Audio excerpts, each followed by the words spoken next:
فلسطین مشرق وسطی میں موجود ایک تاریخی ملک جس کی سرحدیں موجودہ اسرائیل، مغربی اردن، جنوبی شام، مغربی لبنان اور مشرقی بحرین سے ملتی ہیں۔ فلسطین کا کل رقبہ 6020 مربع کلومیٹر ہے۔ رقبے کے لحاظ سے یہ دنیا کا 21واں ملک ہے۔ اس کی آبادی 51,87,000 کے لگ بھگ ہے۔ آبادی کے لحاظ سے یہ دنیا کا 137واں ملک ہے۔ آبادی میں 95% مسلمان جبکہ 5% میں عیسائی، یہودی اور دوسرے مذاہب کے لوگ آباد ہیں۔ دارالحکومت بیت المقدس ہے جسے یہودی، عیسائی اور شیلم کہتے ہیں۔ اس ملک پر قدیم مصریوں، یونانیوں، اسرائیلیوں، سوریوں، رومیوں اور اہل فارس نے حکومت کی ہے۔ سن 638 تا 640 بعہد حضرت عمر فاروق رضی اللہ تعالیٰ عنہ مسلمانوں کا تمام فلسطین پر قبضہ تھا۔ سن 1050 میں اہل یورپ کو خیال آیا کہ بیت المقدس کو مسلمانوں سے چھین لیا جائے۔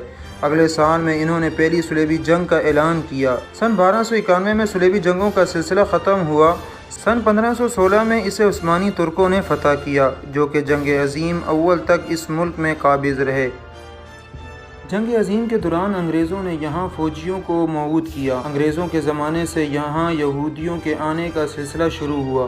انہوں نے عربوں سے زمین خریدنا شروع کی اور اپنے قدم جمانے لگے۔ 1933 میں جرمنی میں ہٹلر برسر اقتدار آیا تو اس نے یہودیوں کو ختم کرنا شروع کر دیا، تو یہودیوں کی آمد فلسطین میں اور زیادہ بڑھ گئی۔ اس طرح عربوں اور یہودیوں کے درمیان لڑائیاں ہونے لگیں۔ 1936 میں انگریزوں نے فلسطین کو یہودیوں اور عربوں کے درمیان تقسیم کر دینے کی تجویز پیش کی اور یہ بھی تجویز دی کہ بیت المقدس اور دیگر متبرک جگہیں آزاد رکھی جائیں، لیکن عربوں نے اس کو تسلیم نہ کیا۔ آخر میں 1947 میں یہ مسئلہ اقوام متحدہ میں پیش کیا گیا، جس نے فلسطین کو تسلیم کرنے کی تجویز منظور کر دی اور برطانیہ نے اپنا قبضہ ختم کر دیا۔ اس طرح 15 مئی 1948 کو فلسطین کو 2 حصوں میں تقسیم کر دیا گیا۔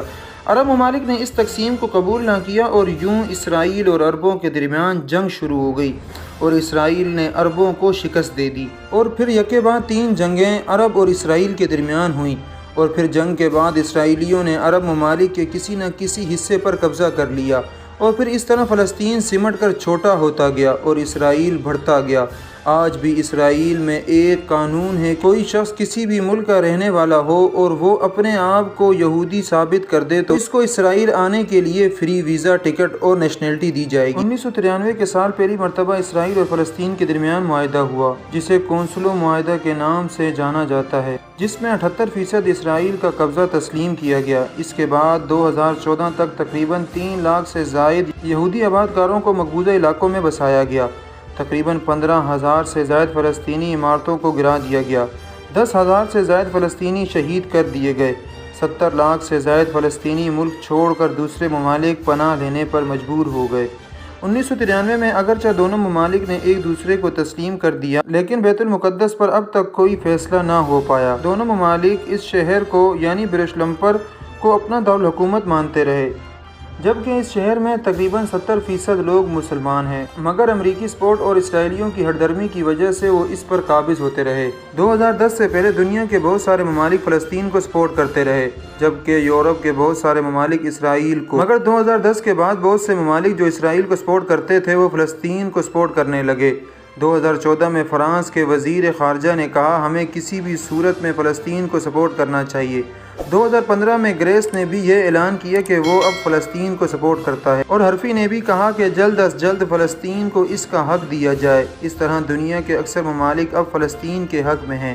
فلسطین کا دارالحکومت یعنی یروشلم مسلمانوں کے لیے اس لیے بھی اہم ہے کہ یہ مسلمانوں کا قبلہ اول ہے، اور عیسائیوں کے لیے یہ اس وجہ سے اہم ہے کہ حضرت عیسیٰ علیہ السلام کو اسی جگہ سے اٹھایا گیا ہے اور ان کے مطابق یہیں پر ان کا نزول ہوگا۔ فلسطین کی معیشت کی بات کی جائے تو فلسطین میں پتھروں کی صنعت یعنی سرخ، سنہری اور گہرے رنگ کے خاص پتھر دوسرے ممالک کو برآمد کیے جاتے ہیں۔